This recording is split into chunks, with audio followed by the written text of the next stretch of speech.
In the half-century or more since his first exhibition, the work of Henry Moore has been seen in almost every country in the world. He's made a staggering total of something like 900 sculptures, many of them immense, as well as thousands of drawings and nearly 1,000 graphics. In one year, when he was in his 80s, he had more than 40 exhibitions. In the later part of his life, the demand for his work never stopped. He received almost every award and honour that one can possibly imagine. I believe that Henry Moore is one of the greatest sculptors since the Renaissance. He's been to the art of sculpture what Picasso was to painting. Picasso opened up so many new ways of painting. He was a revolutionary in the sense of breaking down all the old ways and suggesting new ways. Moore differed from Picasso in this respect. Moore, as modern as he may have seen at the beginning, never really lost his contact with tradition. He took the whole idea of 19th century sculpture, threw it away, but went back to what he called the world tradition of sculpture. And by that he meant looking at every culture in the world, going back as far as 40,000 years to the very sources of sculptural expression. But however modern, revolutionary, or surreal his sculpture may have seemed, his fundamental beliefs lay entirely within a humanistic tradition. All our judgments of architecture, of form and everything else are based on the fact that we're human beings of the shape we are, and that we have a height of average between 5'6" and 6 feet, that we walk on 2 legs, that we have bones inside us, and that we can move in certain ways and not in other ways, that we understand from ourselves and from our mothers to begin with softness and hardness, all this. And if you don't, well, learn from your own body, you'll learn from nothing. And that, for me, that the human body is the basis of all sense of form that all of us have. We learn how far a thing is away from us as a child by trying to touch the toy in the pram. We learn what is upright and so on because we ourselves. If we were like horses and could go to sleep on all fours, all our architecture, all our art would be different. Of course it would. Of course it would. Well, Henry Moore had that way of making very unusual and provocative ideas sound as though they were common sense and very down to earth. I must have known him as a child, but I don't have any memories of that. The first place I really remember meeting him was here, in fact, in this very room. Not a room so much as a studio. It was, in fact, Henry Moore's first studio when he moved out of London into the country. And because the film I made about him in 1950 was the first film I had ever made, it was also my first film studio. It was, in fact, a village shop once, and up the back there was what was the butcher's shop. And Moore, I remember, was delighted when they were digging around there to find the ground was full of huge shin bones and shoulder blades. And I think a lot of these probably gave him some inspiration for some of his sculpture. He certainly liked wearing a butcher's apron when he was working. I made 6 films about him over, I think, about 28 years, the last one for his 80th birthday. By then, I was beginning to feel as though I was a member of his staff. John, if you can put that, come in between, if you can put that just somewhere on the side. Yeah, that's it, like that. No, it's about that and that. No, the other, turn it right round the other side. It's got a better, no, right round. No. Look, no. All right, turn it over again. There. Oh, right. Now bring it over here. Now bring it in. Put that. Sit there. Look, that will be better, much better when you're out of the way. You're standing in the light. There you are. Now, when I went to see him, as his 80th birthday approached, I found him as eager to talk about his beliefs as ever. He is, amongst other things, a meticulous photographer of his own work and attends to every detail with almost boyish enthusiasm. Yeah, no, I don't want that white edge at the back. That's it. Okay. That doesn't matter about having a sharp edge. There we are. Now, see, that will make it much better. There. Moore's expert knowledge of photography was a great help to me when I made my first film there in 1950. With the strange and impressive shapes that fill his studio, he picks up and carries on a tradition that has been extinct in England for 400 years, a tradition of expressiveness and truth to material.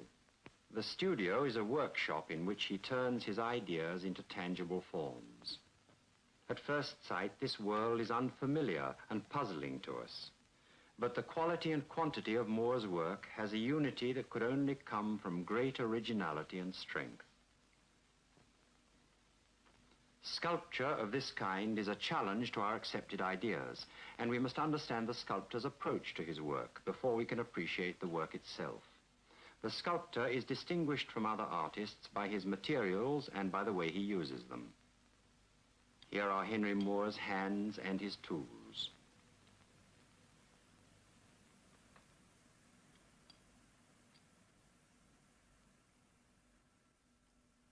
I learned from Moore a great deal about how to place and light sculpture for the camera, how to photograph it from many angles, how to move the camera right inside, as though entering a tunnel and walking through it.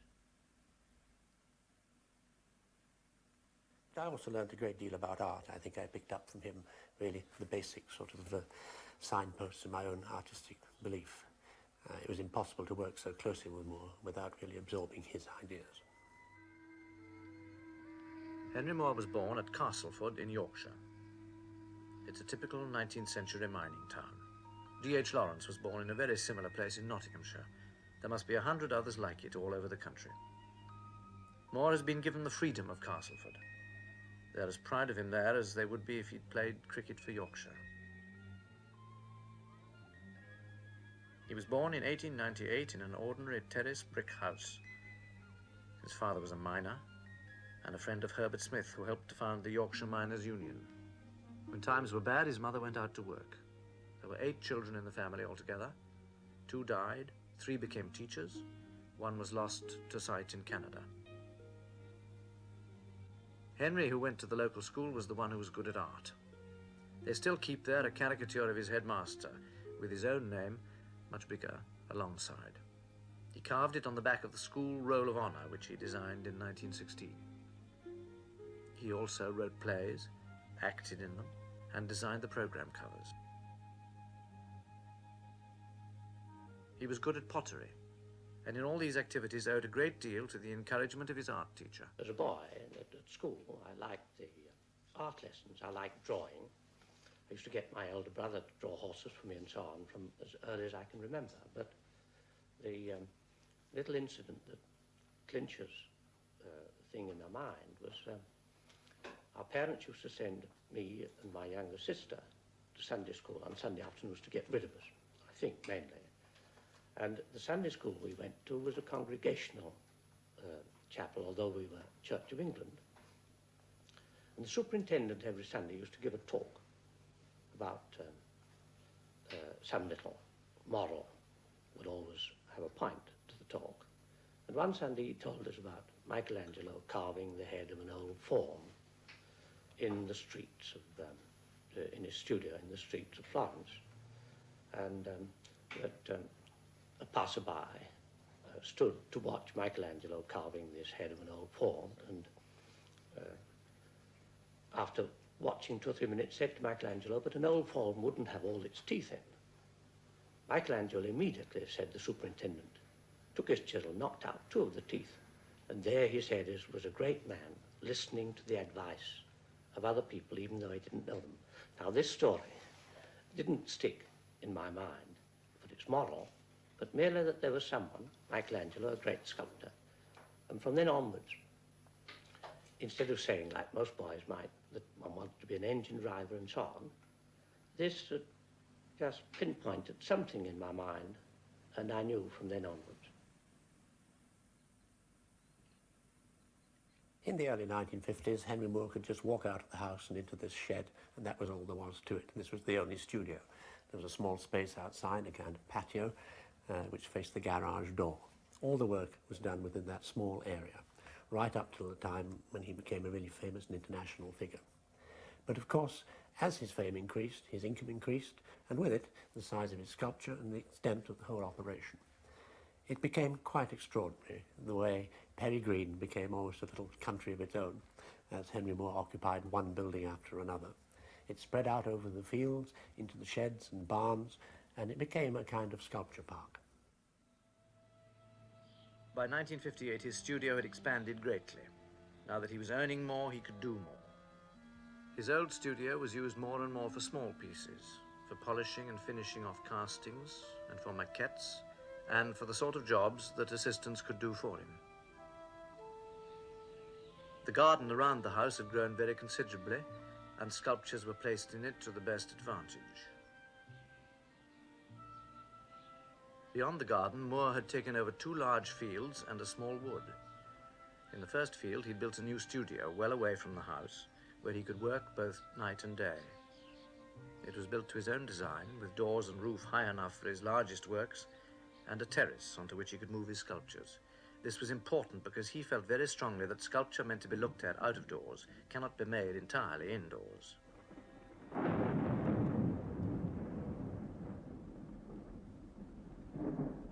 Running a sculpture workshop on the scale that Henry Moore did made him something like the managing director of quite a large enterprise.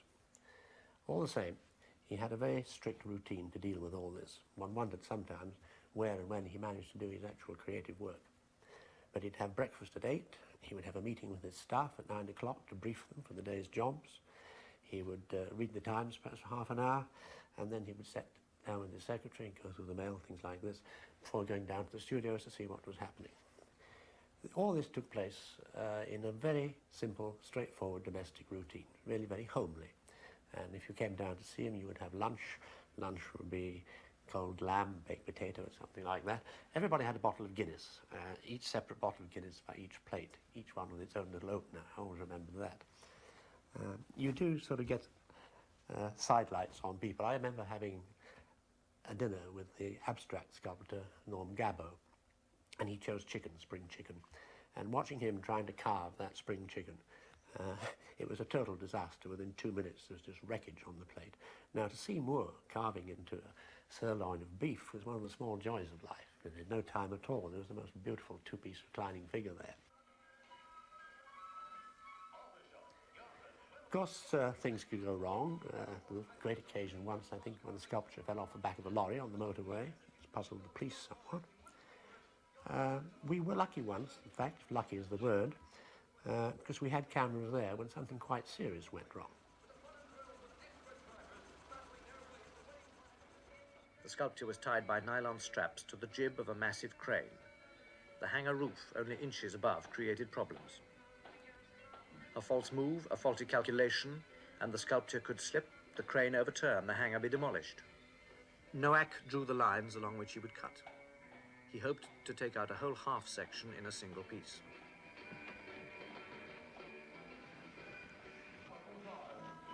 Whatever you do this Whitson, you must take your friends to speedworks.car racing.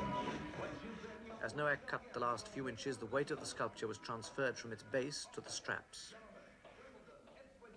Anything could happen now. All the places for speedworks.car racing, this Whitson. Ja, und drüben brauchst du nicht ziehen. Nur so in der Waage halten. Das kann ruhig ein bisschen hier rauswandern.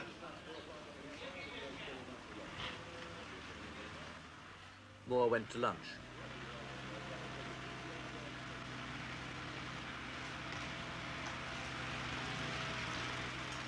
Things began to go wrong. The upper section had dropped, and its edge fouled the piece below. Ugly cracks appeared. The crane had no room to maneuver and was very nearly off balance. The section had to be cut free.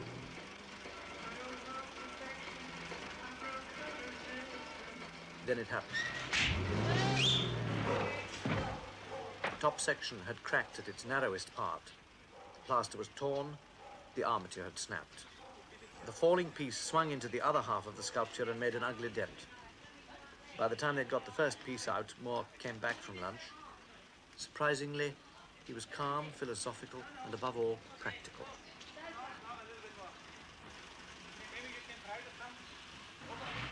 It can be mended. I mean, this is what life is. Sometimes you'll purposely destroy a thing to make something else out of it. Art is not a process of just gradual perfection. You have accidents, you have troubles, you have difficulties, you destroy things, you discard something, you make a new thing, and all this is the way you live. So you take the rough with the smooth. I don't think it's very surprising that working with Henry Moore on doing films was an education in itself. Education, I think, was very close to his heart. Not only had he benefited so much from hard work and education himself, scholarship boy and so on, he had the greatest respect for his teachers, or some of them at least, a great respect for what he got out of museums, a great respect, I think, for teaching himself as a duty. He liked taking people round, he liked making films, he liked explaining, and he was jolly good at it. He knew exactly how to use the television and film medium. Primitive art makes a straightforward statement. Its primary concern is with the elemental, and its simplicity comes from a direct and strong feeling, which is very different from being simple for the sake of being simple, which only leads to emptiness. I think you'll see what I mean if you look at this Mexican pottery figure. It was made by someone with a direct and immediate response to life, to whom art was a channel for expressing strong hopes, beliefs, and fears. Well, this was, for me, an important stage of my development as a sculptor, because although I was still mainly a stone sculptor, in fact, completely absorbed in stone carving, I was dissatisfied with the usual idea of direct carving, in which the forms are all so embedded in each other that they don't have a free, independent existence.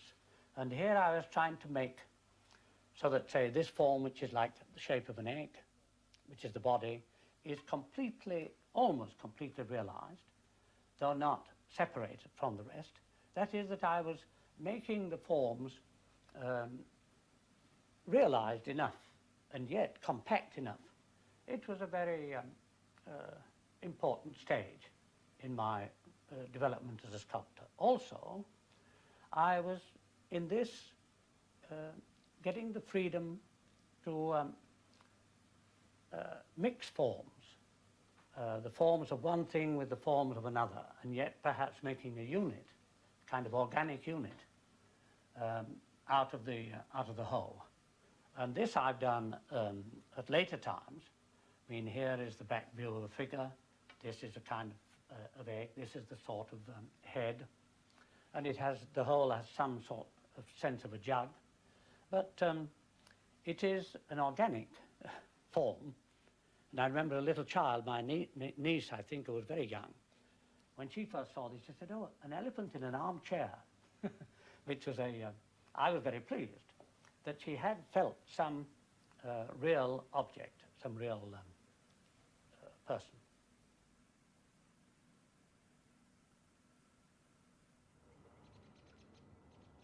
Sometimes Henry Moore's simple common sense explanations seemed a bit too simple when one thought about the works that he made.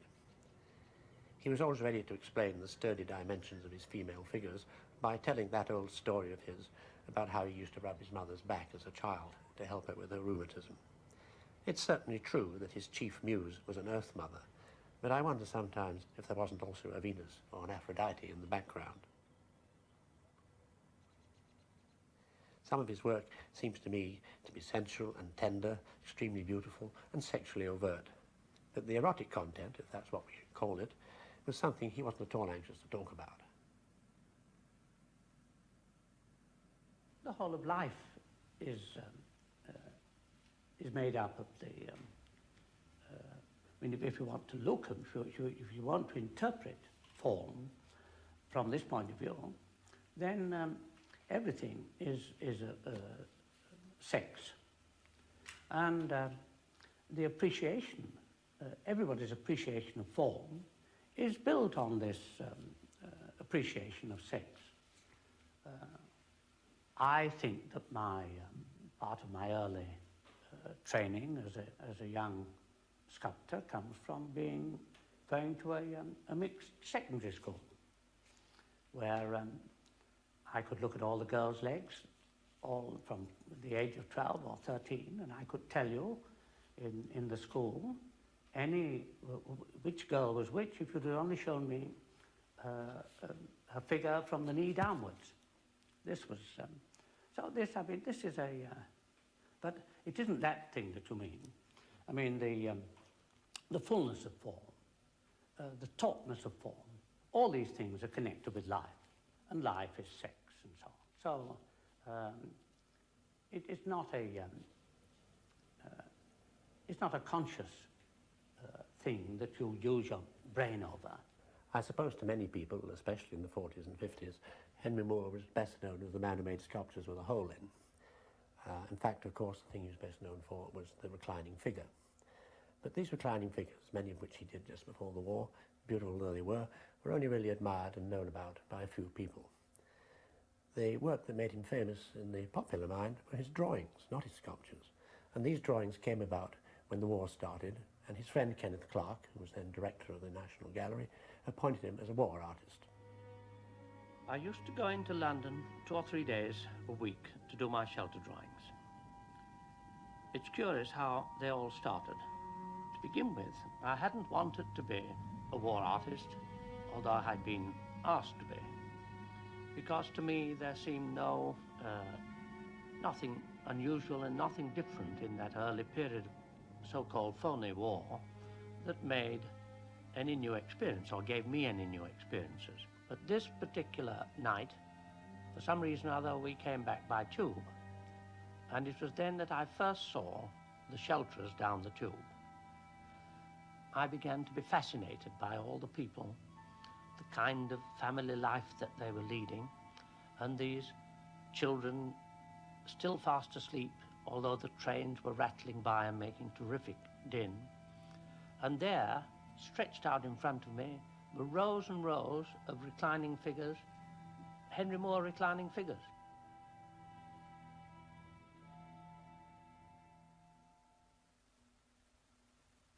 One imagined that perhaps there'd never been scenes like that, so general, except perhaps when the slaves were all being exported from Africa to America in the holds of slave ships.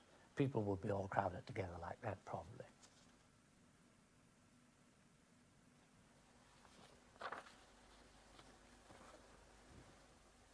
Sometimes, like in this, I was trying to make two people there seem as though they were sculpture or in a tomb, because down below it did feel sometimes like a tomb. So occasionally my sculptural interests come into it, and I may distort figures or change them for sculpture purposes. But ordinarily it was me trying to record the experiences that one had, because it was intensely human. There was even humour and so on occasionally. It was a very... here there are distortions in a way, like the thinness of the legs and the pointedness that they are, to give, well, or something, not consciously, but sometimes pointed forms give a kind of sense of fear, which other forms don't. It was something of a paradox, wasn't it, that what Henry Moore became famous for was not the open air and the human figure in the landscape, is what he believed in, but for these figures trapped and enclosed underground in the dark. But of course, his greatest single contribution, I think, to the art of sculpture was this idea of being able to combine one's feeling about the landscape and one's feeling about the human figure, not as two separate things, but as one single image. He saw the figure as a landscape, he saw the landscape as a figure. A romantic idea, a romantic tradition in English literature and in English painting, combined now in one single body of work. One of the most characteristic qualities of Moore's work is the way in which the contours and shapes of the human figure are used to echo certain qualities of landscape. For the first time in the whole history of art, a sculptor has successfully extended his subject to incorporate landscape which hitherto had remained the painter's domain. The flow of a skyline, the slope of a hill, the qualities of light and shade and of space out in the open can affect a sculptor as much as a painter. Poets, painters, writers, and particularly English artists have a long tradition of romantic absorption in the emotional relationships between man and the natural world in which he lives.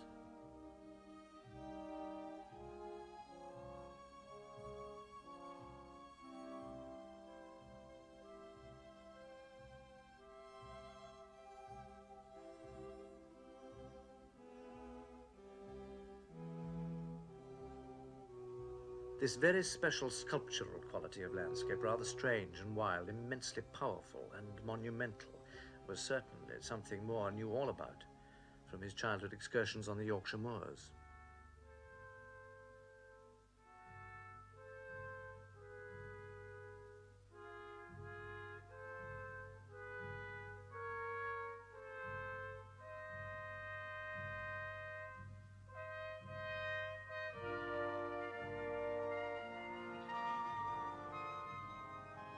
In the quiet, civilized fields of Hertfordshire, his sculptures generated this same power.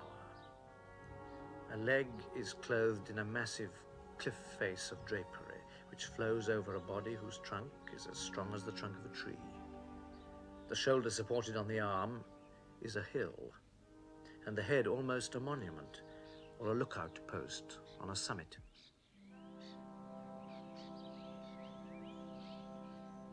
An enclosed field with summer trees and hedges becomes a place of mystery. Figures half in sun, half in shade, seem to exercise an ancient and uncanny spell. Their bony fossil-like forms are smooth, immensely strong, and seem as old as life itself.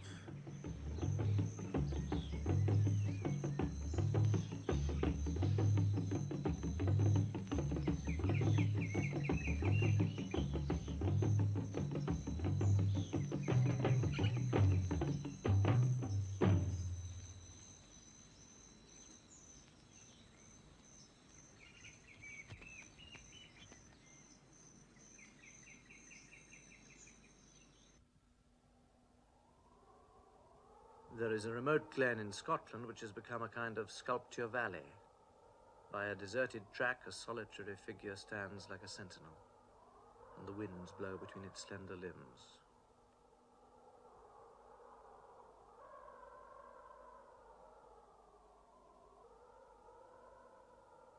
Nearby, on rising ground, another group sits in a position of command.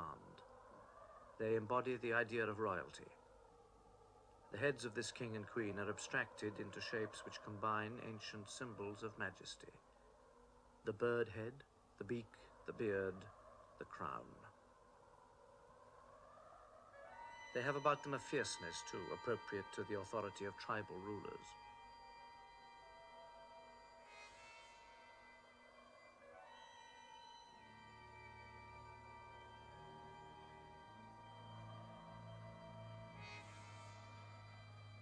Yet in details, the sculptor's vision is intensely realistic, suggesting the ordinary humanity behind the symbols of regal power. The bodies are smoothed and rounded as though molded and weathered by the elements into forms of sinuous strength.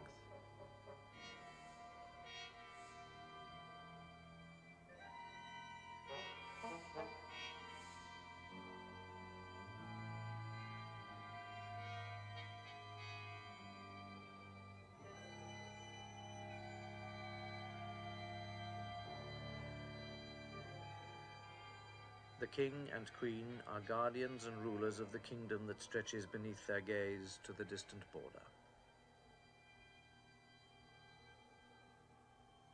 Behind, an immense monument in bronze, a ton in weight, rests on the hilltop.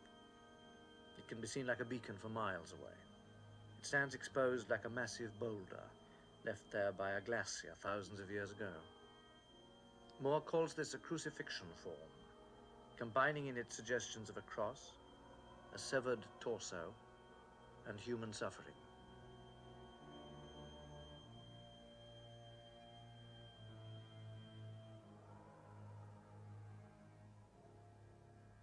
In 1963, then 65 years old, Henry Moore received the highest award that a civilian can receive in Britain. He was given the Order of Merit. Now that might have been a point, you would think, for him to put his feet up and to retire. But in fact, he was at his creative peak, and artists indeed don't retire. He had already started dividing up the reclining figure into 2 pieces, 3 pieces, 4 pieces. There were entirely new ideas and themes emerging. One of the best sculptures of that time, I think, was his atom piece, which dealt with the whole business of atomic power and atomic energy within one symbol that he invented. He also was able to really do anything he wanted in terms of size and scale. There were no technical limits any longer to what he could do. There were no financial limits.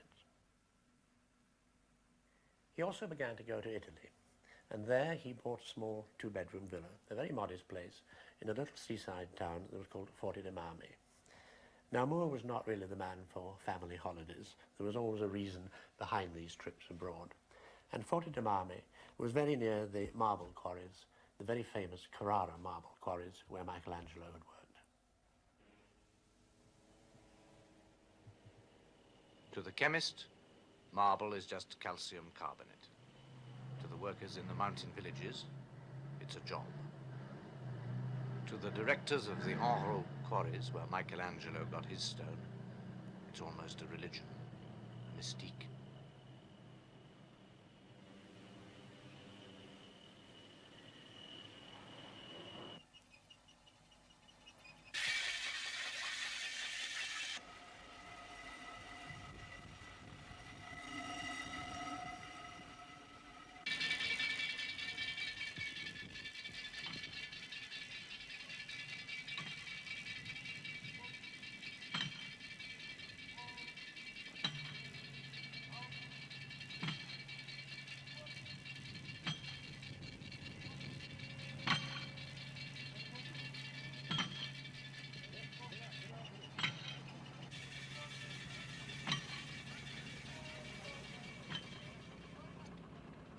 Moore, of course, doesn't work up in the mountains, but he never fails to get there every year to Altissimo, the highest peak, and to talk to people who go with him about Michelangelo. Perhaps I've got a tremendous admiration and obsession almost with Michelangelo. And to be up in the very same mountain and to have pointed out to me the cave where Michelangelo quarried some of the stone, and to realize what difficulties he must have had, what superhuman problems he had to cope with. That, plus the unbelievable romantic impression, the spectacular scenery. He's rather like a runner who could run a 4-minute mile, but Michelangelo could run a 3-minute mile. This sort of admiration that one has, as I look at the Altissimo, all this comes back. And so it's all mixed up with one's feeling for Michelangelo. He'd have a stronger feeling about the marble than we have because he had to quarry it himself. I have the advantage, as we all have now, of choosing the stone after it's been quarried for us. We don't have to do all that terrific work. I mean, some of us may grumble, some of us may think that we have difficult problems, but our problems are nothing compared with what a person like Michelangelo, the problems he had. I think somehow in Italy, Moore found that the association with Carrara was in some way fulfilling his destiny. This feeling that he had for Michelangelo was really quite deep and profound within him. And of course, it was quite widely shared there in Italy. He used to go to a little beach hut.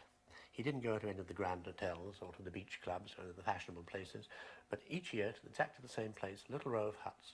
And the old lady who's in charge of these huts got to know him very well. I borrowed his hut for a day on the beach, and when we went down and introduced myself, she said, "Ah, Henry Moore," she said, and then with the most eloquent gesture, she pressed her knuckles onto her forehead. "Henry Moore, Michelangelo." He was very fond of games, and he had a great sense of fun. Sometimes this came out in things they did while you were talking quite seriously. In fact, Henry Moore never switched off the sculptural part of his mind. As you were sitting there with him, he was quite literally sizing you up, weighing you up. I can think of several instances of this sort of instinct that was always there.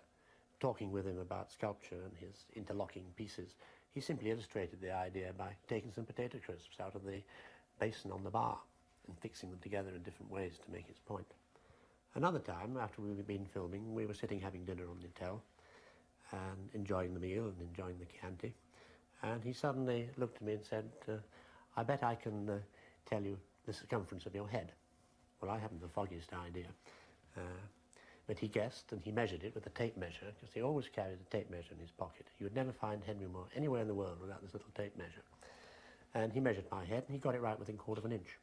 He then went round everybody else in the film unit, the production assistant, the cameraman, the camera assistant, the sound recorders, measured all their heads, got every one of them absolutely dead right.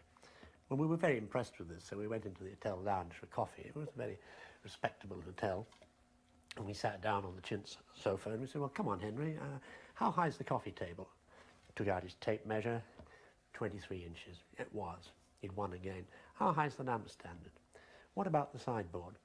And here was this amazing scene of England's greatest sculptor on his hands and knees with the tape measure, measuring up all the furniture to the rather tipsy applause of the film crew. In 1972, now in his 74th year, the Mayor of Florence invited Moore to arrange an exhibition in the grounds of the Belvedere Fortress that overlooked the city. It was to be the most spectacular and comprehensive exhibition of his lifetime. It was in a wonderful open-air setting, in the brilliant Italian sunshine, and surrounded by some of the greatest art of the Renaissance. At the time, Moore saw the opportunity as a challenge to show that his own work could stand comparison with the best of the Renaissance, with Masaccio and Michelangelo. He had, after all, been to Florence as a student many, many years before to study just those very works. Looking back on that exhibition now, it seems to me that it was a triumphant vindication, not only of the authority of Henry Moore's work, but also of the whole modern movement. In 4 months, nearly 400,000 people came from all over the world to see the exhibition. Nothing could have been less like the inhibiting atmosphere of a museum or gallery. The placing of modern sculpture in a setting of Renaissance beauty was a provocative act of faith. The mood of the visitors was easy and relaxed, for in Florence, art is taken for granted as a natural part of life. The citizens of Florence took the exhibition to their hearts and proudly put its exhibits to uses the artist had not foreseen.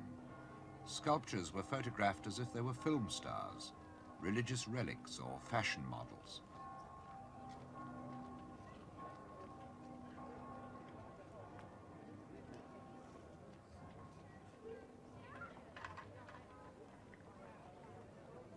At times, the terraces of the Belvedere had the atmosphere of a fairground or festival. It was a public pleasure ground, filled with movement and people and prospects of sculpture that continually changed with the time of day or the vagaries of the weather.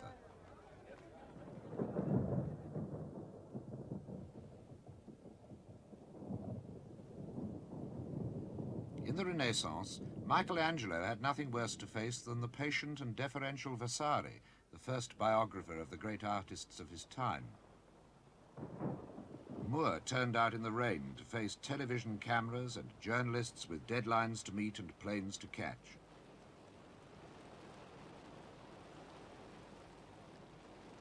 The great cathedral dome by Brunelleschi, the famous tower designed by Giotto, the museums and churches filled with works by Fra Angelico, Botticelli, Masaccio and Michelangelo all slipped by, an out-of-focus backdrop to a modern artist in the news.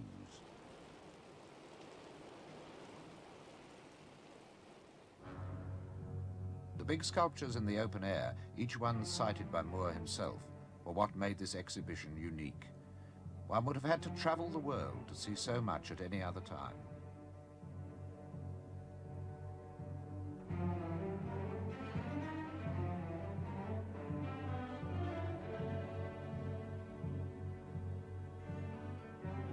This two-piece reclining figure is Moore's half-scale model for a work which stands in the Lincoln Center, New York. Oval with Points is one of his latest pieces. One edition of this is at Princeton University, America. This reclining figure, made in the 1950s, is the model for the much larger UNESCO figure which stands in Paris, carved from Roman travertine marble.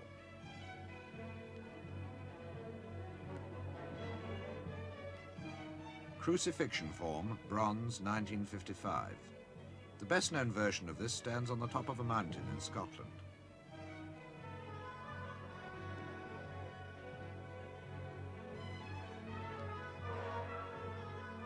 reclining figure arch leg, one copy in California, another in Jerusalem.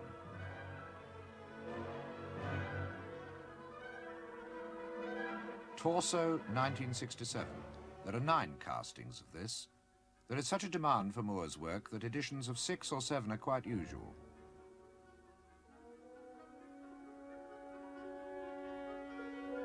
King and Queen, 1952. There are editions of this in Scotland, London, Germany and New York. Square form with cut, 1970. Solid marble from Carrara.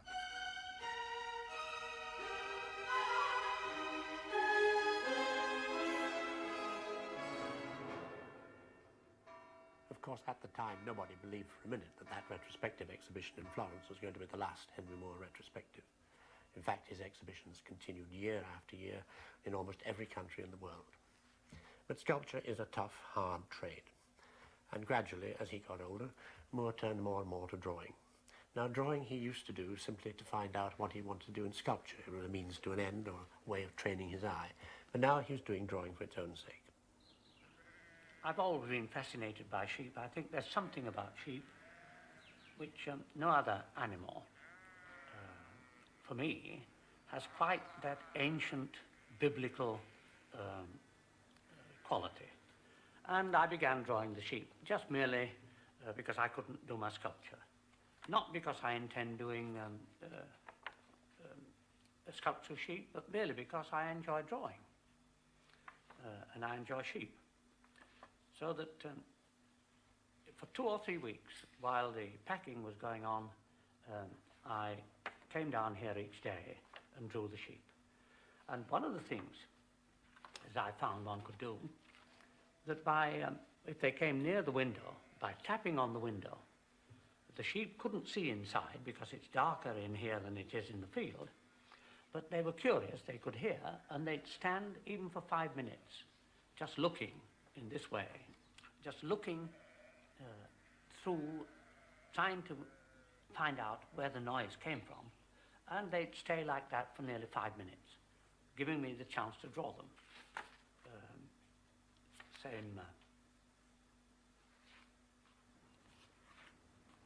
So, but gradually, I got to understand the shape of the sheep better through drawing them. To begin with, they were just round, fluffy lumps, balls of wool, it seemed. But underneath that, one discovered that, of course, there is the skeleton and the form of the sheep. And gradually I went on drawing them. I understood the shape of the sheep. Now I find that I can draw for its own sake, and not as I used to, with an ultimate motive in the drawing of using it for sculpture. Now I can draw and just enjoy the drawing, just enjoy drawing from life, drawing from nature. But I shall finish this probably as a kind of life cycle of sheep, because after this period, which I miss by being in Italy, there's a period when the sheep are shorn, and then they become entirely different creatures. I saw it happen, but I wasn't able to spend the time drawing. You must be able to guess the right proportions, otherwise you won't. I mean, your eye has to be a correct eye. You must know whether a thing is too black or too light, but it isn't the black and the lightness. And it isn't the... You've got to think of it as form. You've got to use perspective, which a thing that comes nearer to you is bigger than a thing that's further away. And often with students drawing a figure like me drawing you, they'll make, instead of making your foot and knee bigger in proportion, it will be the same kind of length to it that it would be if you were standing up and all in the same plane. All those kind of things are things that one learns only by a lot of thinking. I mean, again, people think that artists are people that work by, for pleasure, by instinct, and without ever using their minds. There's a big and intellectual effort in learning to draw properly, which Leonardo showed it and Michelangelo showed it. Those had great intellects. It isn't a God-given gift to everybody that they can just draw. lately I've been drawing trees because the trunks of trees are remarkably like human figures. I do a close-up.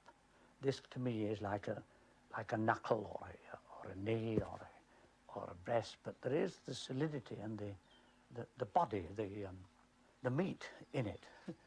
And here was just drawing the trunk and the kind of mother and child, or the big and the small, the big trunk and then the ivy growing up it.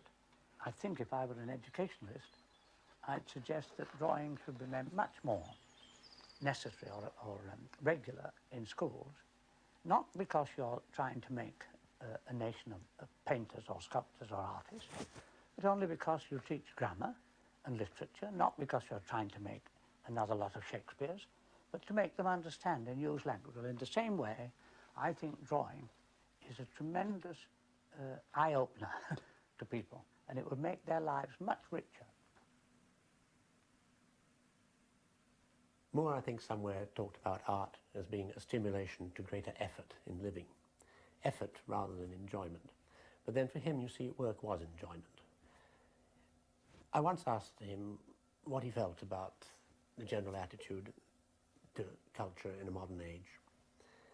Because there are times, in fact, when one wonders, really, whether there are not more important things than the arts. And he admitted with me that, in fact, for many people, the arts are not the most important thing in life, not certainly important to them as they be to him, to a practicing artist. But, he said, can you name a single civilization in the past which we don't know about through its arts and its crafts, rather than its laws or any other aspect, its politics? It's the arts and the crafts by which we judge them. And he said every time in history when a civilization goes down, the arts decay first. Art, he said, is really like in a chemical formula, the thing that they call a catalytic agent.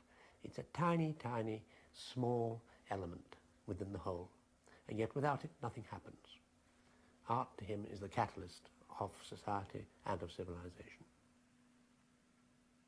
When he could work no more with the solid forms of sculpture, his mind turned to imaginary visions, mysterious images where forms emerged from darkness. In fluid and airy drawings, there were vague suggestions of shapes and hills, spires, and one felt that the mists might clear and a new world of form might be revealed.